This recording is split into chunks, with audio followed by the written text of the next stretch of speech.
பூமியின் மிக உயர்ந்த சிகரங்கள், மனித கால் தடங்கள் படாத பனிப்பாதைகள், நாம் வாழும் இந்த உலகிற்கு மிக அருகிலேயே ஆனா நமது கண்களுக்கு தெரியாத ஒரு ரகசிய உலகம் இருப்பதாக சொன்னால் நம்புவீர்களா? அங்கே மரணம் இல்லை, போர் இல்லை, பசி இல்லை. அங்கு வசிப்பவர்கள் நம்மை விட பல்லாயிரம் ஆண்டுகள் அறிவுத்திறனில் மேம்பட்டவர்கள். திபெத்திய லாமாக்கள் முதல் நாஜி படைகள் வரை அனைவரும் தேடிய அந்த மாய தேசத்தின் பெயர் ஷம்பாலா. இன்று நாம் தேடப்போவது ஒரு இடத்தை அல்ல, மனித வரலாற்றிலிருந்து மறைக்கப்பட்ட ஒரு மர்மத்தை. ஷம்பாலா என்பது நேற்றோ இன்று உருவான கதையல்ல.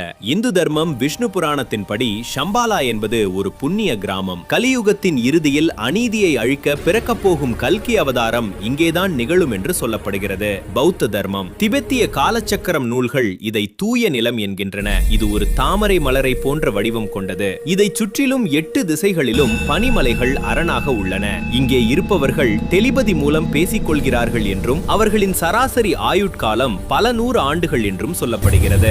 1920களில் ரஷ்ய ஓவியர் நிக்கோலஸ் ரோயரிச் ஆசிய மலைப்பகுதிகளில் ஆய்வு செய்த போது ஆகாயத்தில் ஒரு விசித்திரமான வெள்ளி நிற உருண்டை மிக வேகமாக பறப்பதை கண்டார். அது ஷம்பாலாவின் கண்காணிப்பு வாகனம் என்று அவர் நம்பினார். அடுத்த சில ஆண்டுகளில் அடால்ஃப் ஹிட்லரின் ரகசிய அமைப்பான ஆனனர்வே திபெத்திற்கு சென்றது. அவர்களுக்கு ஒரு நம்பிக்கை இருந்தது, ஷம்பாலாவை கண்டுபிடித்தால் பிரபஞ்சத்தின் ரகசிய சக்திகளை பெற்று உலகையே ஆளலாம் என்று. ஆனால் அவர்கள் கண்டடைந்தது என்ன என்பது இன்றும் ஒரு ரகசியமே.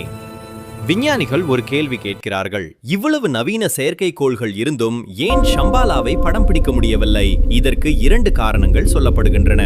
ஹோல் லோ ஆர்த் தியரி, பூமிக்கு அடியில் ஒரு பெரிய உலகம் இருக்கிறது, அதன் நுழைவாயில்கள் இமயமலையிலும் வட துருவத்திலும் உள்ளன. ஃபோர்த் டிமென்ஷன், ஷம்பாலா என்பது ஒரு இடம் அல்ல, அது ஒரு பரிமாணம். ரேடியோ அலைவரிசையை மாற்றுவது போல நமது மனதின் அதிர்வெண்ணை மாற்றினால் மட்டுமே அந்த தேசத்திற்குள் நுழைய முடியும்.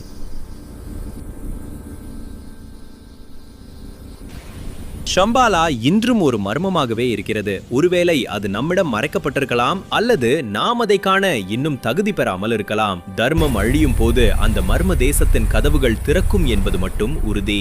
இமயமலையின் காற்றை சுவாசிக்கும் போது கவனித்து பாருங்கள், எங்கோ ஒரு மணி ஓசை கேட்கலாம். அது ஷம்பாலாவின் அழைப்பாக கூட இருக்கலாம். இந்த பிரபஞ்சத்தின் இன்னும் பல அவிழ்க்கப்படாத மர்மங்களை நீங்கள் தெரிந்து கொள்ள விரும்பினால் இப்போதே நமது சேனலுக்கு சப்ஸ்கிரைப் செய்யுங்கள். மறக்காமல் அந்த பெல் ஐகானையும் கிளிக் செய்யுங்கள். ஷம்பாலாவை பற்றிய உங்கள் கருத்துக்களை கீழே கமெண்ட் செய்யுங்கள்.